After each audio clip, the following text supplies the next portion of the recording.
कृष्ण ने राधा से विवाह क्यों नहीं किया? जब राधा उनकी आत्मा थी और रुक्मणी उनका धर्म, तो फिर विवाह सिर्फ रुक्मणी से ही क्यों हुआ?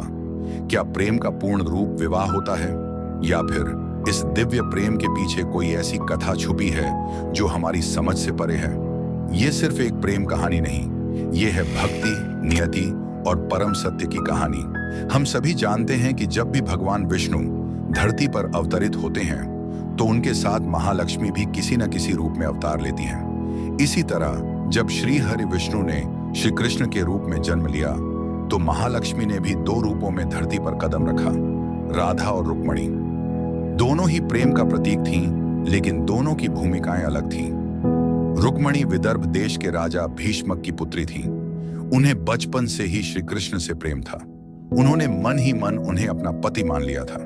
जब उनका बड़ा भाई रुक्मी जबरदस्ती उनका विवाह शिशुपाल से करवाना चाहता था तो उन्होंने श्री कृष्ण को एक चिट्ठी लिखी, एक विनती, एक पुकार कि यदि आपने मुझे नहीं अपनाया तो मैं अपने प्राण त्याग दूंगी। श्री कृष्ण ने वह पत्र पढ़ा और बिना देरी किए रुक्मणी का हरण किया और उनसे विवाह रचाया। रुक्मणी केवल पत्नी नहीं थी, वो थी उनके धर्म के कार्यों में सहयोगिनी, उनकी महालक्ष्मी। अब सवाल उठता है, राधा से विवाह क्यों नहीं हुआ? तो इसका उत्तर है, यह सब नियति का खेल था। श्रीधामा का शाप और अयान के पिछले जन्मों के पुण्य, इनके कारण राधा को इस जन्म में कृष्ण से विवाह नहीं करना था। पर क्या प्रेम विवाह से मापा जाता है? राधा कृष्ण का प्रेम इस संसारिक बंधन से ऊपर था। उनका मिलन आत्मिक था, अविनाशी था। अगर गर्ग संहिता और ब्रह्मवैवर्त पुराण को माना जाए तो उसमें उल्लेख मिलता है कि राधा और कृष्ण का बाल्यकाल में विवाह हो चुका था। स्वयं ब्रह्मा जी ने उनका विवाह करवाया था। कुछ मान्यताओं के अनुसार राधा ने ही विवाह से इनकार कर दिया था, क्योंकि वे खुद को गोपियों की तरह सामान्य नहीं मानती थीं। वहीं कृष्ण अब राजकुमार बन चुके थे। कुछ कहते हैं राधा एक कविता है, कुछ कहते हैं रुक्मणी एक धर्म का प्रतीक। पर सच यह है कि दोनों ही महालक्ष्मी के रूप हैं। एक ने प्रेम को जन्म दिया, दूसरी ने धर्म को निभाया।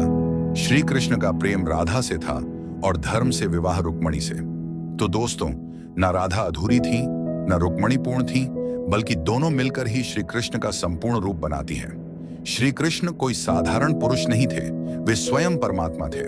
उनके प्रेम को, उनके निर्णय को हम अपने सांसारिक नजरों से नहीं देख सकते, क्योंकि जहां राधा है वहीं कृष्ण है, और जहां कृष्ण है वहां रुक्मणी भी है। जय श्री राधे, जय श्री कृष्ण। ऐसी ही रोचक कहानियों के लिए चैनल को लाइक और सब्सक्राइब करना ना भूलें। मिलते हैं अगली कहानी में।